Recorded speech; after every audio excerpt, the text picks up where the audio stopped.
Ladies and gentlemen, a warm welcome to Beast Boy Mike Davis in the house up against Slava Borshchev this weekend. Good to see you, Mike. How's it going? Everything's going well. Wake up. It's going good. Everything's about at that time. What are we, 2 days out?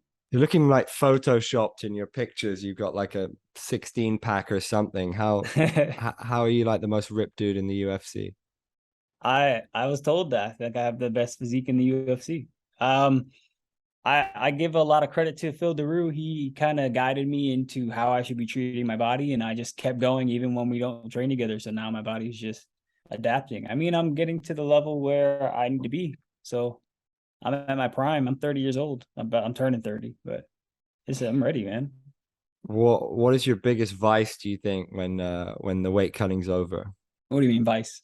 Like pizzas or beer or Oh, oh my God. After the fight, I'm definitely gonna drink alcohol. I'm definitely gonna gorge myself on a burger and pizza. I like fried dough. We'll get some fried dough, some Pop-Tarts, cereal, candy. I'm just gonna be sitting here getting back up to like 190, 180. you've got a hit list. The Mason Jones win Yeah. was awesome. Mason Jones is a really talented guy. How pleased were you with that one? Because when you get to the UFC, the level is just on a different one, and people like Mason Jones maybe don't realize how good that guy is. So to beat him, did that please you a lot? Yeah, I feel like people are overlooking how good Mason Jones was. I think Mason Jones is better than Slava, like way better. Not even a comparison. So this is kind of like I feel like they trained at the same gym too. So it's just another person from there that's gonna get a butt whooping. What do you make of him though in terms of a challenge? Like, what are you expecting from him? I expect him to try and strike with me, but everybody who does, I'm just too fast. It doesn't matter. I've How never fought one person who can keep up with my speed. how big is your ambition in this game? Ambition. Uh my ambition towards MMA is almost non-existent. I'm just really good at it, and it's something that I can make a living off of. So I continue to climb. I have no desire or dreams of being the champion, but if it happens, it happens. I'm just enjoying my life, and this lets me live a good life. It's interesting to hear you say that. We don't often hear people say that. I think everybody is maybe obsesses over the belt. Does that allow you to not to be too matrix, but to free your mind a little bit going into each fight? Yeah, I haven't thought about this fight one single time. I'm just out here. I came to Vegas and I've been walking around, going into shops and having a good time. I have no stress about the fight because whatever happens, it's just a fight. Man, if I lose, congratulations, and I'll go and fix what I need to, and I'll be back. It's no big deal. It's not the end of the world to me. Do you see yourself as one of the best in the world? I definitely see myself as a top contender. I've trained with people who are in the top five, and I have submitted and hurt people in the top five. So I know that I can be up there. Do you feel fear going into a fight? I think everybody feels fear, especially when you think of it as it like really is, because you're locking us in the cage to kill each other, and the referee stops us from killing each other. So we're there's fear there, kind of like being old style gladiator days, and um I don't know. Right, lately I've had a better mental place ever since my layoff. I've been off for almost 2 years, so throughout that whole time, I've just been focusing on becoming a mentally here, like in the present, in the moment kind of person. So I'm not really afraid. I'm not scared to be hit or hit somebody. I'm gonna be okay afterwards. I'm not afraid.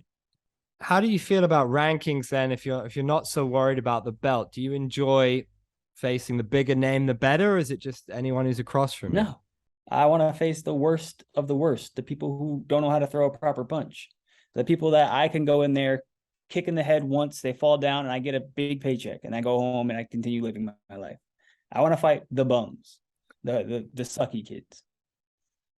But that's not what the UFC will do because they know I'm good. They keep giving me the best of the best. They're like, oh, you want to fight? Here's this K1 champion. Oh, you want to fight? Here's this two-time Cage Warriors champion.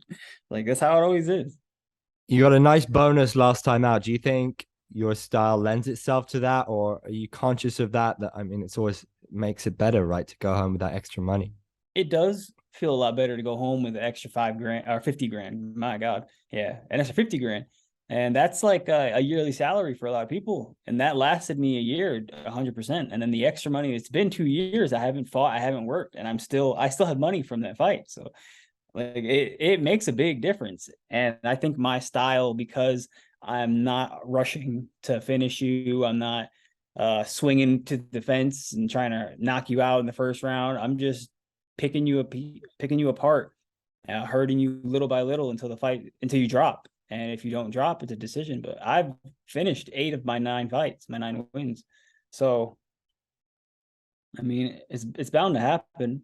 And because it happens that way, the fights look exciting, because you'll get some hits in, I get some hits in, and it'll be like a fight of the night. But I'm not trying to get that anymore. I want performance of the night. Tell me about this 10K to be in your corner. How's that going? Have you had any takers? When did you think of that? I've had hundreds of people message me, hundreds. Now, for the UFC, we don't have sponsorships. We don't have people on our shirts. Like, I'm sponsored by Mingo Apparel. They sponsor me. I wear all their clothes all the time. I can't wear them anywhere around the UFC cage. So in order for me to collect an outside income, I think that raffling off and or selling off my third is a very smart move. And I see a lot of people playing this into their own camp and their own ways of living, only because with the right people, it makes you get a paycheck, and they get an experience of a lifetime that they can tell all their friends, and you can keep doing it every fight, and you make 10 grand here. Or I mean, that's the low ball. I really lowballed it, and I've gotten people that are offering like 50 grand. So I have someone here in my corner. He's actually a friend, still paid, but he's a friend. He's a legit. So I wanted to test the waters, see, by having this person here. And so far, everything has been absolutely smooth, and we're good to go. So it's going to be a thing from now on. Do you think this could be a thing? I mean, like a thing for a lot of No, fighters? Huh? I think it's important, and it would benefit a lot of fighters. And then it would also, I feel like it would make the UFC uh, experience to the fans a lot better, because they'll be able to get this opportunity from a lot of fighters. But I also see the UFC cracking down on it, saying they don't want them there, or they want a piece of it.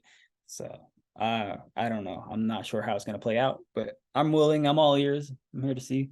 Are you a fan of MMA? Do you care about Charles and Islam? Do you have a prediction for that one? Am I a fan of MMA? Like, do I watch it constantly? No.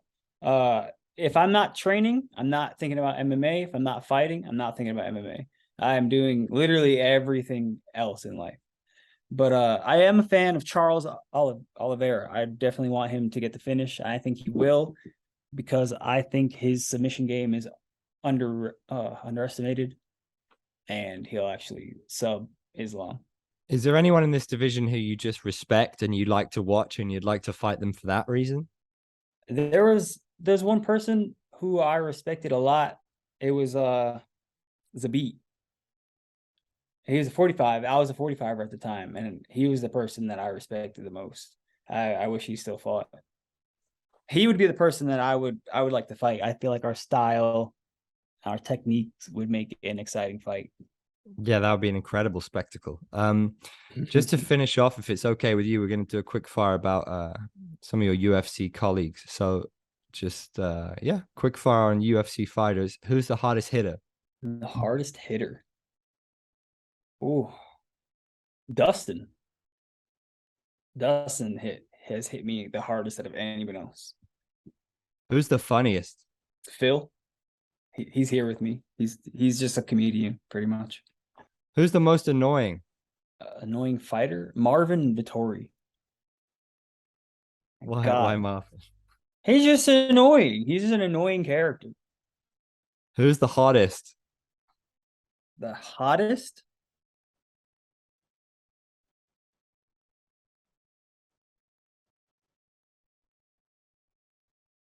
That's hard. Tracy, maybe. Who Or would make K is good looking. the best movie star? Movie. I was thinking through these fighters. Mike Perry, Good choice. Who would you like to have dinner with? Max Holloway. And who's the best dresser? I don't know. I don't pay attention enough. I know that there's a lot of people that come in suits, but I don't feel like suits are always consider you the best dressed. I feel like there's fashion and style out there. So wearing a suit is plain and boring. I don't know. I don't know that one. Who would you want by your side in a street fight? Dustin, Who's the best boxer in MMA? me, And who's your dream fight? Max Holloway.